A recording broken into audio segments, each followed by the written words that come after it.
એક તરફ ખાતરની અછત છે ત્યારે ખાતર મેળવવા માટે ખેડૂતો પડાપડી કરી રહ્યા છે। જેવા મેસેજ મળ્યા કે ખાતર મળી રહ્યું છે તરત જ ખેડૂતોએ પડાપડી કરી।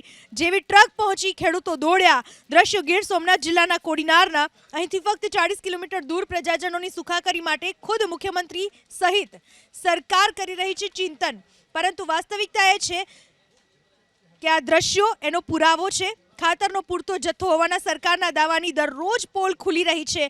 કોડીનારમાં ખરીદ વેચાણ સંઘના ખાતર ડેપો ઉપર આજે ડીએપી ખાતરનો 30 ટન જેટલો જથ્થો ટ્રકમાં આવતા ખેડૂતોએ પડાપડી કરી। ખેડૂતો ખરીદ વેચાણ સંઘની ઓફિસમાં ઘૂસી ગયા, પરિણામે અવ્યવસ્થા સર્જાઈ। અહીંયા પહેલાથી જ પોલીસ બંદોબસ્ત પણ ગોઠવવામાં આવ્યો હતો। એક તબક્કે તો ખરીદ વેચાણ સંઘના પ્રમુખે ખેડૂતોને ખાતર માટે પડાપડી ન કરવા સમજાવવા પડ્યા। આ તરફ ખાતર ન મળતા ખેડૂતોમાં રોષ જોવા મળ્યો। આવી જ સ્થિતિ જોવા મળી જૂનાગઢ જિલ્લાના માળિયાહાટીનામાં। અહીં ખાતરના વેચાણ કેન્દ્રો પર સવારથી જ ખેડૂતોની લાંબી કતાર જોવા મળી।